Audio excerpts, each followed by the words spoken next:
Selagi di pegunungan Himalaya, tak ada salahnya jika saya juga mencicipi kuliner khasnya. Saya lagi ada di sebuah daerah yang namanya Pokhara. Hari ini saya sama Rosina, Hira, dan juga Manci. Kita mau ambil satu tanaman yang udah akrab di Indonesia, tapi kalau di sini dimakan. Namanya sisnu. Ikuti jejak saya, jejak petualang. Berada di dataran tinggi membuat tidak semua tumbuhan dan tanaman dapat tumbuh subur di Nepal. Untuk memenuhi kebutuhan vitamin nabati, sisnu menjadi daun yang dipilih untuk dikonsumsi. This one? No. Ayo, kalau di Indonesia namanya daun apa? Kalau di Indonesia namanya daun jelatang. Nyebabin gatel tapi bisa nyembuhin pegal-pegal. Nah, nggak semua bagian bisa kita makan. Jadi yang diambil harus yang bagian atasnya yang masih muda-muda. Daun sisnu bisa ditemui di daerah yang memiliki kelembapan yang tinggi. Jenisnya pun beragam. Ada yang berdaun kecil dan yang berdaun besar. Namun jenis manapun tetap memiliki racun yang menyebabkan gatal-gatal pada kulit. Di sini tuh jelatang atau sisnu bisa ditemui di mana saja. Ini posisinya nggak jauh dari rumah, dari jalur warga setiap hari ke kebun. Banyak banget daunnya. It's okay, it's okay. Tadi Rosina ngenain tangan saya pakai sisnu. Aduh, sakit banget. Bener-bener loh, gatelnya bener-bener gatel.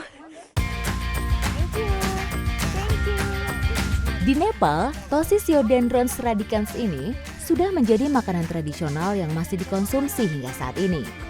Tentu saja cara mengolahnya harus hati-hati agar saat dimakan tidak timbul efek gatal yang berasal dari racun daun ini. Sudah dapat cukup sisnu tuh, udah banyak. Hati-hati jangan kena tangan. Nah, biasanya di sini diolah jadi sayur-sayuran untuk makan sehari-hari. Rasanya kayak apa? Ikuti jejak saya, jejak petualang.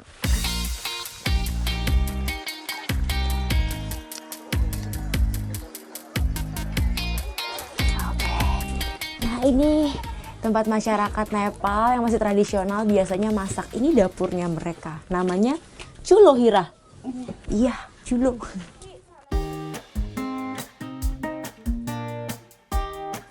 Dapur yang terpisah dari bangunan utama menjadi ciri khas dari rumah tradisional di Nepal. Tanah liat berwarna merah digunakan sebagai cat untuk rumah tradisional.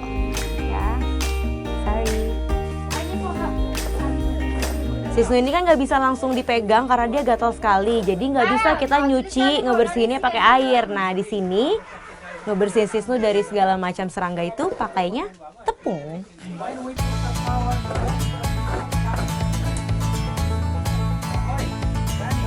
Cara ini membuat daun sisnu menjadi bersih tanpa perlu menyentuhnya.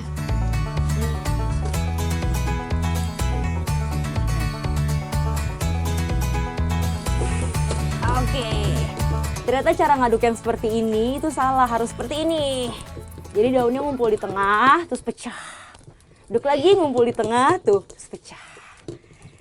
Warna kuahnya semakin kental, semakin hijau kalau ngaduknya seperti ini.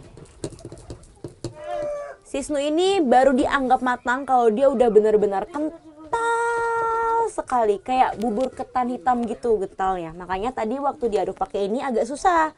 Karena ini buat jenis masakan lain. Sekarang kita aduknya pakai alat yang tradisional dan sebenarnya.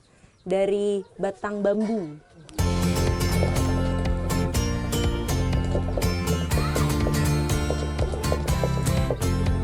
Meskipun menimbulkan efek gatal, namun daun sisnu menyimpan banyak manfaat jika diolah menjadi minuman atau makanan. Salah satunya adalah melawan reaksi alergi. Daun ini berfungsi sebagai antihistamin yang baik untuk menyembuhkan gatal-gatal akibat alergi.